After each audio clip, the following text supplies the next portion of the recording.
were the words of the preacher, the son of David, came in Jerusalem. To vanity of vanities, said the preacher, vanity of vanities, all is vanity. What profit hath a man of all his labor which he takes under the sun? For one generation passeth away, and another generation cometh, but the earth abates forever. The sun also riseth, and the sun goes down, and hath back to his place where he arose. The wind goes toward the south, and turneth about unto the north, it whirls about continually, and the wind returneth again according to his circuit. 7 All the rivers run into the sea, yet the sea is not full, unto the place from whence the rivers come, thither they return again. 8 All things are full of labor, man cannot utter it, the eye is not satisfied with seeing, nor is ear filled with hearing. Now anything that hath been, it is that which shall be, and that which is done is that which shall be done, and there is no new thing under the sun, and is there anything whereof it may be such, which is new? It hath been already of old time, which was before us. 11 There is no remembrance of former things, neither shall there be any remembrance of things that are to come with those that shall come after. The experience of the preacher 12 The preacher was king over Israel in Jerusalem. 13 And I gave my heart to seek and search out by wisdom concerning all things that are done under heaven. The source of all hath God given to the sons of man to be exercised therewith. 14 I have seen all the works that are done under the sun, and, behold, all is vanity and vexation of spirit. 15 That which is crooked cannot be made straight, and that which is lying cannot be numbered. 16 I communed with mine own heart, saying, Lo, I am come to great the gate, and have gotten more wisdom than all they that have been before me in Jerusalem. Yea, my heart hath great experience of wisdom and knowledge. My sense is that in our highest collective sense we are YHVA for all that island. We contain future self. All the world will be your enemy, prince with 1,000 enemies, and whenever they catch you, they will kill you. But first they must... The Virgin Mary. The I Am within you is the Virgin Mary, which is capable of infinite conception of itself, without the aid of any man. The word virgin in the Bible means a pure mind, or mind dedicated to God. The word Mary comes from Mer, meaning the sea, all of which means the pure stream of consciousness. Maya, the name of the mother of Buddha, has the same meaning. The word I bear no sick words, junk words, love words, forgive words from Jesus.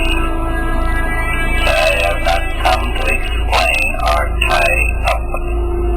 What am I doing over here with the workers, the dukes, the apes? Little people, those who deny objectivity.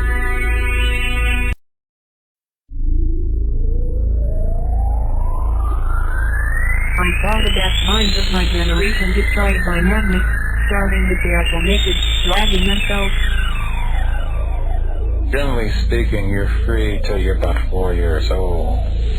And then 5 around. Then you go to grammar school, and then you start becoming demented and solved and orientated and shoved into areas. You lose what individualism you have, if you have enough, of course. It would be an illusion to think that the individual can hide all the clues to his oneness. His task is therefore to see to it that all the clues are wrongly. Experiencing one of the worst floods in the past 70 years. The flooding has been bigger than proportionate. A massive tornado, at least 2 miles wide.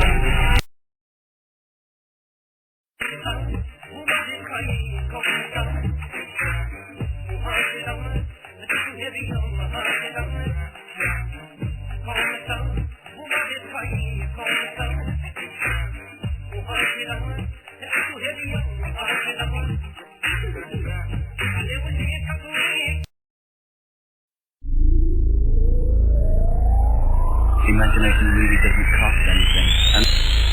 C'est-à-dire que j'avoue n'être pas capable. Self-destructive man, completely alienated, utterly alone. He's an outsider to the human community. He thinks to himself, I must be insane. What he fails to realize is that society has just as he does. To be the ebb of that great tide, and would rather go back to the beast than surpass man. What is the ape to man? A laughingstock, a thing of shame. And just the same shall man be to the superman, a laughingstock, a thing of shame. You have made your way from the worm to man, and much within you is still worm. Once were ye apes, and even yet man is more of a... What I want to do is then to continue to make a certain sort of cinema which explores The damsel, the pragmatic dissolving of incomprehensible fragments of experiences and subsequent co-formulation into mutilated thought processes, words, places, people, things filtered down through the tunnel of a neurotically defective nervous system and imprinted into cellular structures, filed into databases easily accessible by the preposterously inaccurate firing of synapses in the form of memories. And there was one of these memories that found itself sticking out from the rest, ceaselessly oscillating as sine wave crescendos inside the peripheral audio canal of her cranial mortuary. A sentence yelled at her some time ago on the day that everything changed. You fucking bullfish. Get the fuck back into your goddamn hole where you belong, you dyke. Perhaps she was wrong about the hydrochloride Pantheon being a blessed one, bestowing extra 20-minute amnesiac tranquility from the never-ending banality of corporeal nonsense by entailment on geometric grids of ion refractions that seemed to mislead her so, regardless, she was now far too distracted by the subcutaneous epidermal abrasions befalling her to even think of beginning to abstractly wax philosophical.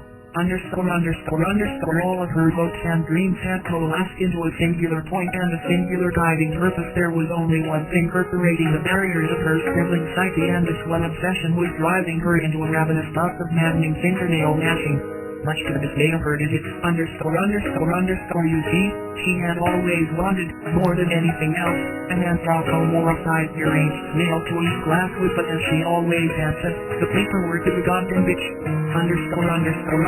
It was a sister bitch either. It was a sadistic and mocking bitch, all from the unnatural hair of a piranha and a generally seasoned hot dog splattered with ejaculate of questionable organs, of such ominous gargantuan magnitude was the conceptual bitch, that it made a hulking feel Leviathan. Emerging from oceanic depths, violating and consuming whole every little child in sight, looked as innocuous and benign as a logical supply of self-imploding pastel-shaded low-gloss rainbows, pots of gold and miscellaneous treasures at the end notwithstanding. Still, the seeming impossibility of her dreams did nothing to stop her from fantasizing day in and day out.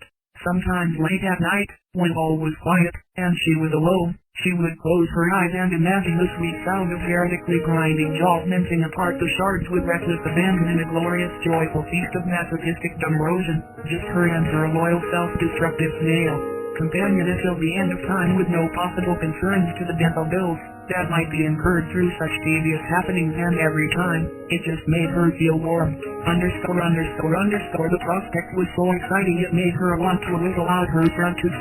She would try sometimes with rough seesawing motions that made the most unsettling creaking sounds, and tonight she finally got it out.